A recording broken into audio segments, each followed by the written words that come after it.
Merci. Cher René, tu demandes des civilités entre vice-présidents et tu prétends dans la foulée que je ne connaissais pas le renouvellement de la DSP, que je ne l'ai pas envisagé, que je n'ai rien prévu, que j'étais le patron et que je n'ai rien fait. Ça fait beaucoup pour des civilités. Figure-toi que la stratégie zéro déchet que tu as votée comme tout le monde à l'unanimité, c'était l'alternative. C'était la solution au renouvellement de la DSP pour ne pas qu'il y ait de renouvellement de la DSP.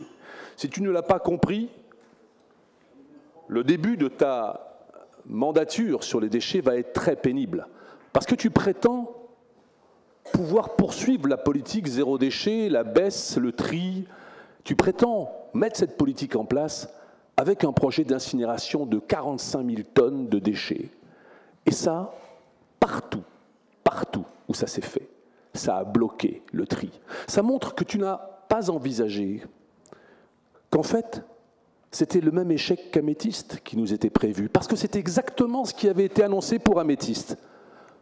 Tout à l'heure, j'entendais dire que nous n'avons pas d'exutoire sur le territoire, mais on a présenté Améthyste comme un exutoire au Montpellier-Rennes et au Montpellier-Rhin, un exutoire à 100 millions d'euros. Je me rappelle qu'à l'époque, on disait une fois qu'on aura Améthyste, on n'aura plus rien à envoyer à Lunel, parce que l'usine va valoriser, va trier, comme tu l'as si bien énoncé, une usine qui trie tout, qui enlève tous les déchets qu'on ne veut pas pour garder que des calories, qui vont faire une belle énergie. Mais tout ça, c'est de la pure abstraction qui ne correspond à rien dans le terme des déchets. Il faut tout ignorer des déchets pour prétendre des choses pareilles. La filière CSR est dans l'échec depuis 25 ans, ça fait 25 ans qu'elle existe. Et sa seule pertinence a été trouvée dans les cimentiers, parce qu'ils rachètent des quotas carbone et parce qu'ils ont un gros besoin d'énergie. Nous n'avons pas besoin d'énergie à Montpellier, nous n'avons pas d'industrie. Tous les points que tu compares sont des points qui utilisent, encore une fois, une énergie industrielle. Et c'est même ce que demande l'ADEME. Par conséquent, on est dans en effet, le vieux monde, le vieux paradigme de « il faut brûler des déchets ». Oui, il faut les brûler de toute manière, parce qu'il n'y aura pas de solution citoyenne, d'aucune manière. Sur les différents éléments que tu avances, il y en avait tellement. Tu parles que le tri va enlever tout ce qui gêne, mais tu ignores que le chlore se retrouve dans les films alimentaires, dans les chaussures et dans les sacs de sport. Pas seulement, René, dans les gouttières PVC. Ça ne se trie pas, ça. Et le chlore, quand ça brûle, ça donne des dioxines et des furanes. Tu prétends l'innocuité sur la santé. D'autres y reviendront. Mais enfin, que connais-tu des dioxydes, des furanes et des combustions de déchets? Donc, c'est quand même inouï, alors que dans la Haute-Loire, au moment où je parle, il y a le conseil de l'ordre des médecins qui, par 124 médecins, ont conclu qu'il ne fallait pas faire une unité CSR à Polignac en Haute-Loire, et que le préfet même s'en inquiète. Et toi, tu affirmes, au-delà de 124 médecins, qu'il n'y a pas de risque. Moi, je vais vous dire une chose. Le problème, c'est l'urgence. On ne peut pas prendre de décision dans l'urgence. L'urgence est une arme massive de destruction de toute procédure de débat démocratique.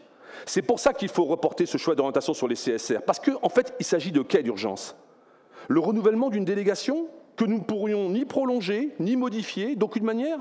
Nous aurions devant nous un cadre gravé dans le marbre? Alors que dans le domaine des déchets, tous les plans, schémas directeurs, obligations de tri sont sans cesse reportés. Quand il s'agit d'exigences environnementales, on reporte. Il y a flexibilité, tolérance. Dès qu'il s'agit d'intérêts industriels, chaque semaine de délai accordé semble devoir s'arracher au prix d'intenses négociations. L'urgence dans laquelle nous sommes sommés de décider est une arme de destruction massive de la démocratie. On sort après presque 4 ans d'inaction totale, un incinérateur du chapeau. Comment appeler cela si ce n'est une trahison, un déni démocratique? Qui l'a souhaité? Qui l'a planifié? Pourquoi l'obligation de s'engager sur 20 ans dans une urgence absolue? Cette urgence n'a-t-elle pas été préméditée pour masquer, dissimuler ce funeste projet jusqu'à la dernière minute aux citoyens et aux élus eux-mêmes? Les dangers pour la santé de l'incinération des déchets sont démontrés, argumentés, largement documentés. Prétendre qu'ils sont négligeables est une provocation et ne résiste à aucune analyse scientifique et médicale. Et tu vas beaucoup plus loin, René, car tu as déclaré sur ton blog... Monsieur Vasquez, veuillez conclure, s'il vous plaît. Oui, mais que l'air qui sortait de la chaudière était plus pur que l'air ambiant, par mépris pour les habitants de Gare au Sud qui respirent déjà les autoroutes. Pourtant, tout était clair. La vision politique était annoncée.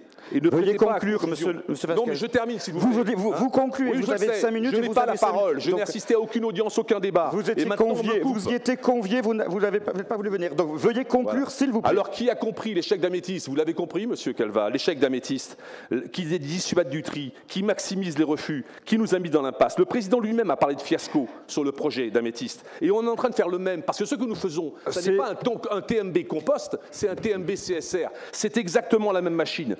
Améthyste, c'était le leurre de la... J'ai deux phrases. Deux phrases, mais il faut respecter l'ensemble des élus ici présents. Respectez-moi une fois, merci encore.